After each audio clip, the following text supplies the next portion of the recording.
கழகத்தின் இந்த காலகட்டத்தில் மிக முக்கியமான நாளில் மிக முக்கியமான நேரத்தில் நடைபெற்று கொண்டிருக்கிற இந்த ஆலோசனை கூட்டத்தின் தலைமை பொறுப்பினை ஏற்றிருக்கிற நம்முடைய கொங்கு மண்டலத்தினுடைய ஆற்றல் மிக்க தளபதி, எதிரிகளுக்கு சிம்ம சொப்பனமாக விளங்கி கொண்டிருக்கிற அன்பு சகோதரர், வெற்றியை தவிர தோல்வியை நேற்றும் கண்டதில்லை, இனி எதிர்காலத்திலும் காணப்போவதில்லை என்பதற்கு சூழ்வரைத்து மேடையிலே அமர்ந்திருக்கிற அன்பு சகோதரர் எஸ்பி வேலுமணி அவர்களே,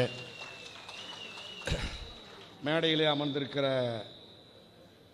முன்னாள் அமைச்சர் பெருமக்களே, மாவட்ட கழகத்தினுடைய ஆற்றல் மிக்க செயலாளர்களே, சட்டமன்ற உறுப்பினர்களே, முன்னாள் சட்டமன்ற உறுப்பினர்களே, கழகத்தின் உயிரின் மேலான ஒன்றிய நகர பேரூராட்சி கழகம் பகுதி கழகம் ஆகியவற்றினுடைய நிர்வாகிகளே, கழகத்தினுடைய எப்பொறுப்பு இருந்தாலும் இல்லை என்றாலும் புரட்சித் தலைவர் எம்ஜிஆர், புரட்சித் தலைவி அம்மா ஆகிய தெய்வங்களே உயிர் மூச்சென்று வாழ்ந்து கொண்டிருக்கிற கழகத்தின் ஒப்பற்ற கிளைக்கழக நிர்வாகிகளே, உடன்பிறப்புகளே, சகோதரிகளே, அனைவருக்கும் என்னுடைய அன்பான பணிவான வணக்கத்தை உரித்தாக்கி கொண்டு,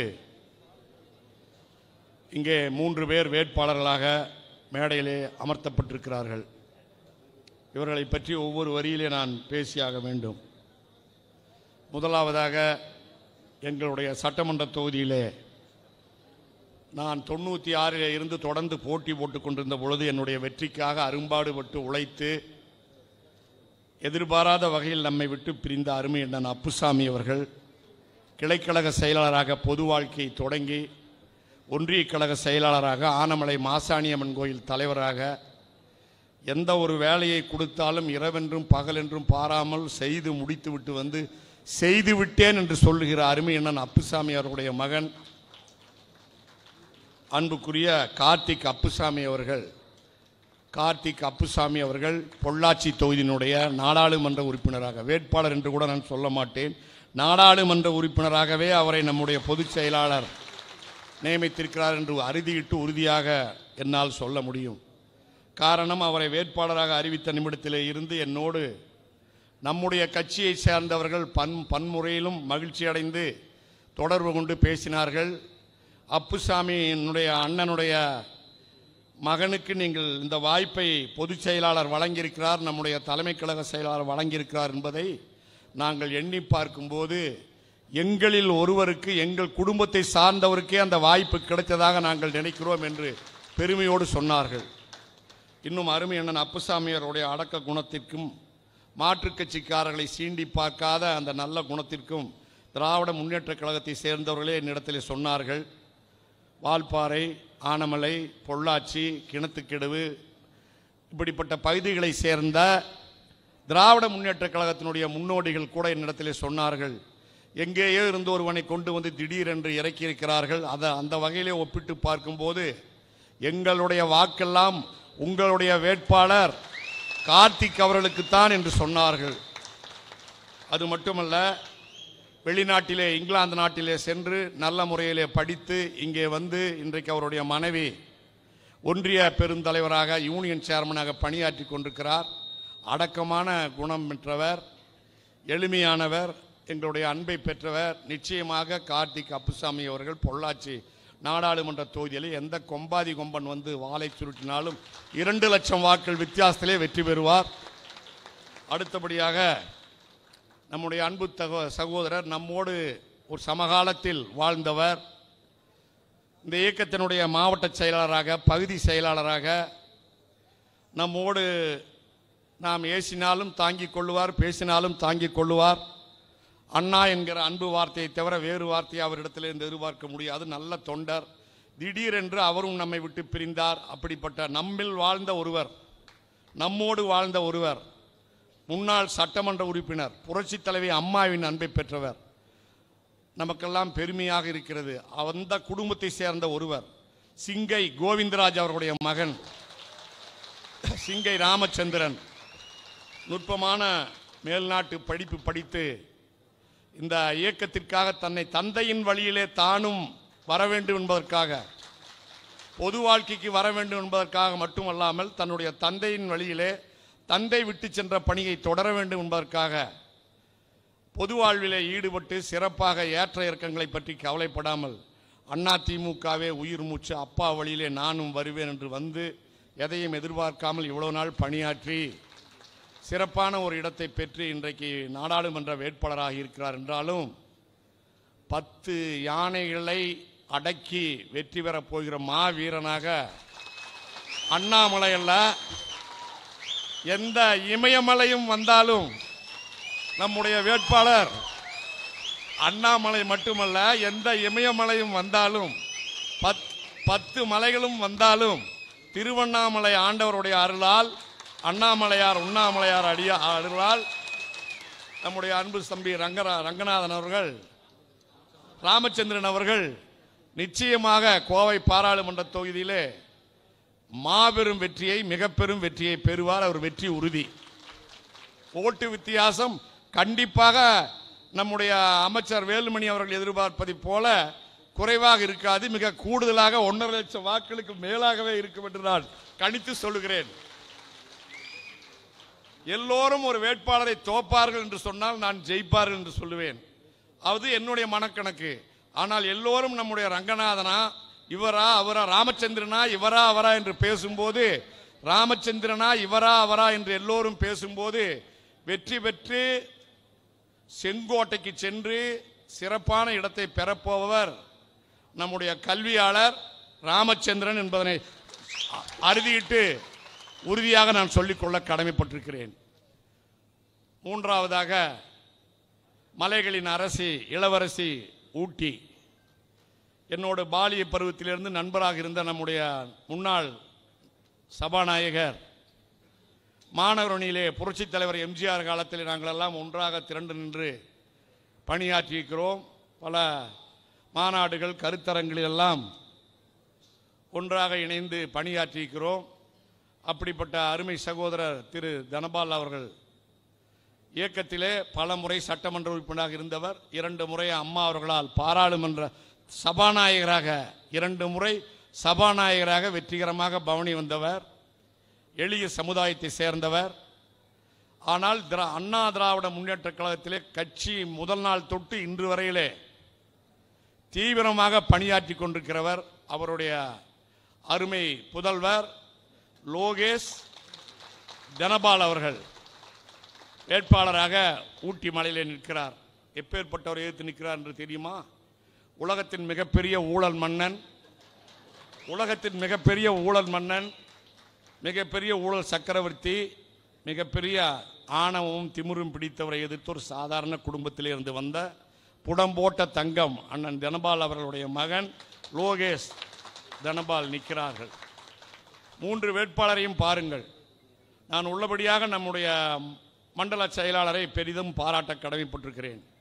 அவர் வருவார் இவர் வருவார் என்றெல்லாம் நாங்கள் எல்லோரும் சொல்லிக் கொண்டிருந்தார்கள். ஆனால் முத்தான 3 வேட்பாளர்களை இங்கே மேடையில் நீங்கள் அமர்த்தியிருக்கிறீர்களே. சென்ற சட்டமன்ற தேர்தலிலே 100க்கு 110 மார்க் பெற்றீர்கள். எப்படி என்று கேட்டால், அவனாசியையும் எடுத்து வெற்றி பெற வைத்து 10 தொகுதிக்கு 11 தொகுதியை வெற்றி பெற வைத்தீர்கள். இந்த முறை நாடாளுமன்ற தேர்தலிலே இந்த 3 தொகுதியோடு திருப்பூர், ஈரோடு ஆக இந்த கொங்கு மண்டலத்தின் பிரதான 5 தொகுதிகளும் நிச்சயமாக உங்களுடைய மேலான வழிகாட்டுதலோடு கழகத்தின் பொதுச் செயலாளருடைய கரங்களிலே வெற்றிகரமான 5 நாடாளுமன்ற உறுப்பினர்களை நாம் ஒப்படைப்போம் என்பதனை உறுதியாக சொல்லிக்கொள்ள கடமைப்பட்டிருக்கிறேன். இந்த 3 பேரும் கழக தொண்டர்களுடைய மனதிலே பால் வார்த்ததைப் போல நிறைவாக இருக்கிறார்கள். இந்த 3 பேரும் கழக தொண்டர்களுடைய, இங்கே இருக்கின்ற இந்த 3 பேரும் கழக தொண்டர்களுடைய நெஞ்சிலே, அப்படித்தான் நான் சொல்றது கரெக்டா? நம்முடைய வேட்பாளர்களைப் போல நல்ல வேட்பாளர்கள், கரைபடியாத வேட்பாளர்கள், கழக குடும்பத்திலிருந்து வந்த வேட்பாளர்கள் எந்த கட்சியிலும் யாராலும் அறிவிக்க முடியாது. சாதாரண நிலையில அப்புசாமி அண்ணனுடைய மகன் என்றால், கார்த்திக் அப்புசாமி என்றால் ஒரு விவசாயி, சிங்கை ராமச்சந்திரன் என்றால் ஒரு ஆலை தொழிலாளியினுடைய மகன், நம்முடைய லோகேஷ் தனபால் என்று சொன்னால் ஒரு பாரம்பரியமாக அனைத்து இந்திய அண்ணா திராவிட முன்னேற்ற கழகத்தினுடைய குடும்பத்திலே இருந்து வந்த, அருந்ததியர் சமுதாயத்திலே இருந்து வந்த ஒரு தொன்று தொட்டு இந்த இயக்கத்தினோடு எப்பொழுதும் அருந்ததியர் சமுதாயம் என்றால் அதிமுக, அதிமுக என்றால் அருந்ததியர் சமுதாயம், அப்படிப்பட்ட ஒரு சமுதாயத்திலே இருந்து வந்திருக்கிற முத்தான முத்து. இந்த 3 முத்துக்களும் வெற்றி பெற வேண்டும் என்று சொல்லிக்கொண்டு என்னுடைய உரையை முடிக்கும் நேரத்தில் நான் ஒன்றை சொல்லிக் கொள்கிறேன். நம்முடைய சின்னம் இரட்டை இலை சின்னம். இந்த சின்னத்தில் தான் போட்டியிடுவேன் என்று சொன்ன ஒருவர் இப்போது சுயேட்சையாக மாறிவிட்டார். யார் என்று அவருடைய பெயரை நான் சொல்ல விரும்பவில்லை. இந்த இரட்டை இலை சின்னத்தினுடைய வரலாறு, முதன்முறையாக இந்த இரட்டை இலை சின்னத்தை திண்டுக்கல் தேர்தலிலே புரட்சித் தலைவர் எம்ஜிஆர் அவர்கள் பெற்ற அன்று வத்தலக்குண்டிலே ஒரு பொதுக்கூட்டம் நடைபெற்றது. அந்த பொதுக்கூட்டத்தை நடத்தியவர் வத்தலக்குண்டு ஆறுமுகம். அந்த பொதுக்கூட்டத்தை நடத்தி முடித்துவிட்டு அன்று இரவு, அன்றுதான் இரட்டை இலை சின்னம் மதியம் 2:45 மணிக்கு அறிவிக்கப்பட்டிருக்கிறது மாயத்தேவருக்கு. அன்று இரவு இரட்டை இலை சின்னத்தை வரைந்து கொண்டிருந்த போது திராவிட முன்னேற்ற கழகத்தினுடைய கருங்காலிகளால் அவர் கண்டதுண்டமாக வெட்டி கொல்லப்பட்டார். இந்த சின்னத்தை எழுதி கொண்டிருக்கும் பொழுது நம்முடைய கட்சியினுடைய முதல் தியாகி இரத்த தடாகத்திலே பூத்த சின்னம்தான் இரட்டை இலை சின்னம். இரத்த தடாகத்திலே பூத்த சின்னம். அந்த வத்தலக்குண்டு ஆறுமுகத்தினுடைய ஆத்மாவோடு எனக்கு பிறகும் 100 ஆண்டு காலம் அனைத்து இந்திய அண்ணா திராவிட முன்னேற்ற கழகம் தமிழக மக்களுக்கு சேவை செய்யும்.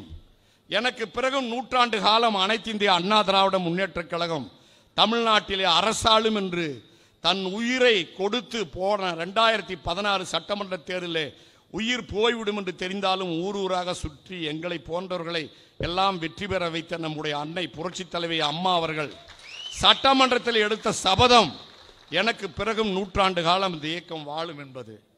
அதே போன்று புரட்சித் தலைவர் எம்ஜிஆர் ஒரு முறை ஒரு பொதுக்கூட்டத்திலே பேசும்போது அந்த பதிவை நான் வைத்திருக்கிறேன். எனக்காக இந்த இயக்கத்தை நான் தொடங்கவில்லை, எனக்காக இந்த சின்னத்தை நான் உருவாக்கவில்லை. இந்த தமிழக மக்களை காப்பதற்காக, எனக்கு பிறகும் 1000 ஆண்டு காலம் தமிழக மக்களை ஆள்வதற்காக இந்த இயக்கத்தையும் இந்த இரட்டை இலை சின்னத்தையும் நான் உருவாக்கி இருக்கிறேன். இது தமிழக மக்களுக்கு சொந்தமானது, தமிழர்களுடைய உரிமையை காக்கக்கூடியது என்று சொன்னவர் புரட்சித் தலைவர் எம்ஜிஆர். ஆக புரட்சித் தலைவர் எம்ஜிஆருடைய வழியிலே, புரட்சித் தலைவி அம்மாவினுடைய வழியிலே வத்தலக்குண்டு ஆறுமுகம், பூலாவாரி சுகுமாரன் போன்ற தியாகிகள் சிந்திய இரத்தத்தின் வழியிலே பூத்திருக்கிற புரட்சி மலராம் இரட்டை இலை. இந்த இரட்டை இலையை எதிர்ப்பதற்கு எந்த கொம்பாதி கொம்பனாலும் முடியாது என்று என்னுடைய உரையை முடிக்கும் போது நான் ஒன்றை நம்முடைய பொதுச் செயலாளருடைய கவனத்திற்கும் நம்முடைய மண்டல பொறுப்பாளருடைய கவனத்திற்கும் கொண்டு வர கடமைப்பட்டிருக்கிறேன். நேற்றைக்கு நம்முடைய தொண்டன் இருந்த நிலை வேறு, முந்தா நாள் இருந்த நிலை வேறு. ஆனால் இன்றைக்கு அண்ணா திராவிட முன்னேற்ற கழகத்தினுடைய மானத்திற்கு சவாலாக இந்த தேர்தல் வந்திருக்கிறது. கைவண்டி இழுக்கிறவன், கலாசு வேலை பார்க்கிறவன், ஒர்க் ஷாப்புக்கு வேலைக்கு போகிறவன், விவசாய கூலி தொழிலாளி, மரமேறுபவன், கிராமப்புறத்திலே ஒரு நேரம் உண்டும் உண்ணாமலும் வாழ்கிறவன், பாமர மக்களின் சின்னம் இரட்டை இலை. இந்த மக்கள் எல்லாம், இந்த தொண்டர்கள் எல்லாம் ஒரு முடிவெடுத்திருக்கிறார்கள். நிச்சயமாக நீங்கள் எதை கொடுத்தாலும் கொடுக்காவிட்டாலும், நீங்கள் ஆணையிட்டால், பொதுச் செயலாளர் ஆணையிட்டால், உங்களுக்காக எதையும் தியாகம் செய்வதற்கு நம்முடைய தொண்டர் படை தயார் தயார் தயார். இதற்கு முன்பு எத்தனையோ தேர்தல் களத்திலே நாம் விளையாடி இருக்கிறோம், வென்றிருக்கிறோம், தோற்றிருக்கிறோம். என்றாலும் இந்த 2024 நாடாளுமன்ற தேர்தலிலே நம்முடைய பொதுச் செயலாளர் புதிதாக பொறுப்பேற்ற போது சந்திக்கிற முதல் நாடாளுமன்ற தேர்தலிலே என் அருமை உயிரின் மேலான உடன்பிறப்புகளே, சகோதரர்களே, சகோதரிகளே, உங்கள் அனைவரையும் நான் மண்டியிட்டு உங்கள் கால்களை பிடித்து மன்றாடி கேட்டுக்கொள்வது, வீழ்வது நாமாக இருந்தாலும் வெல்வது புரட்சித் தலைவர் எம்ஜிஆருடைய சபதம், புரட்சித் தலைவி அம்மாவின் சபதம். எடப்பாடியாருடைய ஆட்சி மீண்டும் தமிழகத்திலே அமைய, சாதாரண ஏழை எளிய மக்களுடைய வாழ்க்கை தரம் உயர, வெல்வது அனைத்து இந்திய அண்ணா திராவிட முன்னேற்ற கழகமாக இருக்க வேண்டும் என்று சொல்லி தந்த வாய்ப்புக்கு நன்றி கூறி, வேட்பாளர்கள் 3 பேரும் வெல்வது உறுதி, டெல்லி செல்வது உறுதி என்று சொல்லி விடைபெறுகிறேன். நன்றி, வணக்கம்.